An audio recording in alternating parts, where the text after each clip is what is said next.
Hello, teacher. Hello, students. Welcome to today's lesson on rule of law and management of conflicts. So far, we have had several lessons on this topic.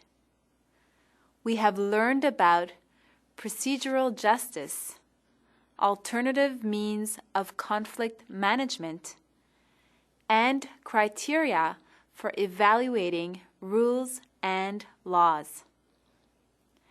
I hope that you can recall some of these criteria. To remind you, we discussed the importance of fairness in laws and rules. They must also be easy to understand, well designed, and clear about what is expected. They must also not violate other values. In this lesson, we will turn our attention to judicial protection of the rights of individuals. This is the first of 2 lessons that we will have on this subject.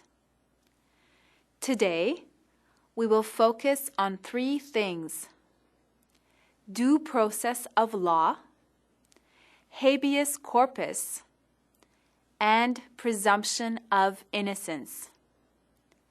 Are you ready to begin, students? Please be ready to take notes. Students, we will be learning more about the processes of legal justice in this lesson.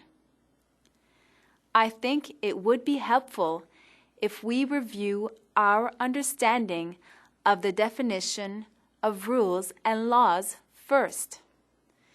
We defined these last time. Students, can you remember the difference between rules and laws? Please define them and provide a specific example of each. You may begin, students. Students, let's get ready. Begin.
Time's up. Let's get back to our lesson. Well done, everyone. I'm sure that this was an easy review exercise. Laws are primary legislation or proclamations enacted by the highest legislative organ of the country, which is called Parliament. They cannot be challenged except when they are in conflict with constitutional laws. Rules are secondary legislation enacted by organs lower than Parliament, such as the Council of Ministries. They cannot contradict ordinary laws. Some rules are made by associations to govern the behavior of their members. An example of a law is that we must not deliberately damage public property. An example of a rule is that we must respect our teachers. Good work, students. As you know, democratic countries uphold rule of law. This means that individual rights are protected by constitutional laws. Ethiopia's government is made up of three main bodies: the executive branch, the legislative branch, and the judicial branch. These different branches of government belong to a system of checks and balances, whereby each branch has its own role and regulates the roles of the other branches. No one branch of government is permitted to assume too much responsibility or control. The organization of government in this way helps to uphold rule of law and to protect the rights of citizens. Today, we are focusing particularly on the judicial branch. It protects individual rights mainly through the principle of due process of law. Students, what do you think this means? How does it protect citizens' rights? Take a moment to consider your answers carefully before writing them down. Students, let's get ready. Begin.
Time's up!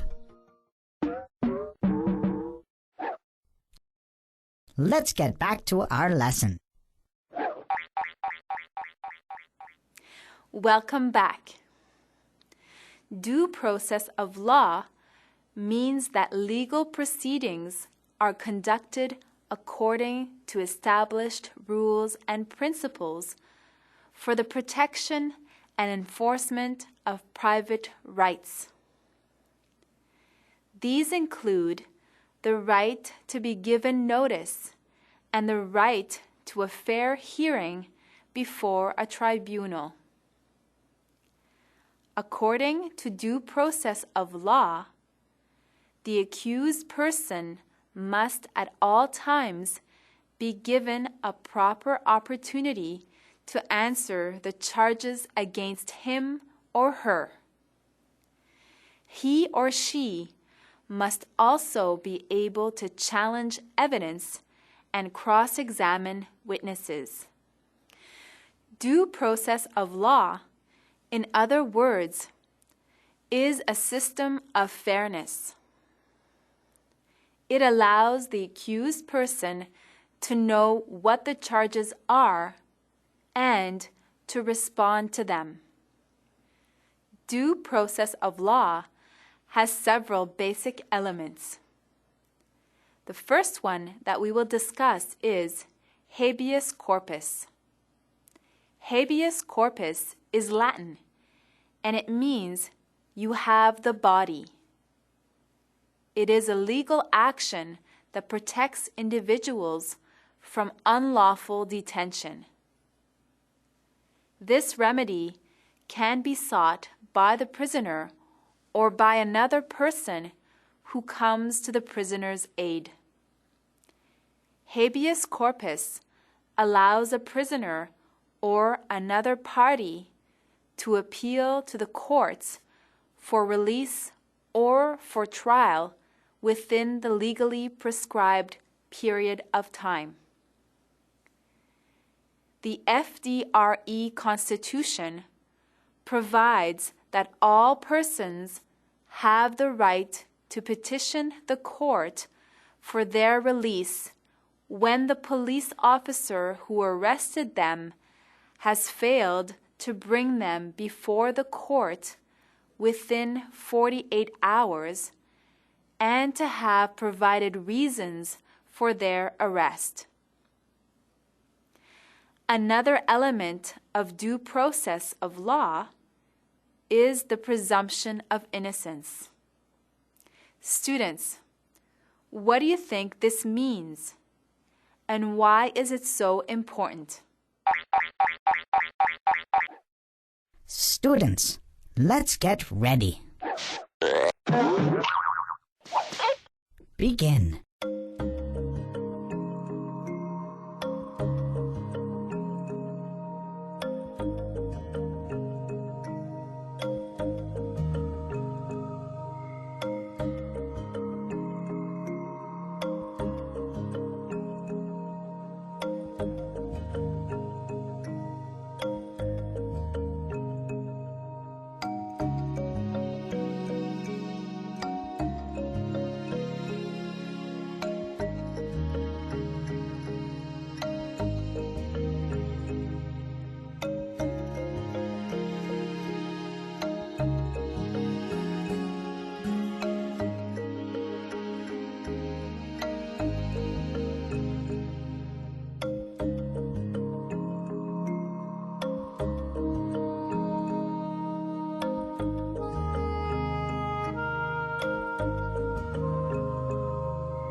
Time's up.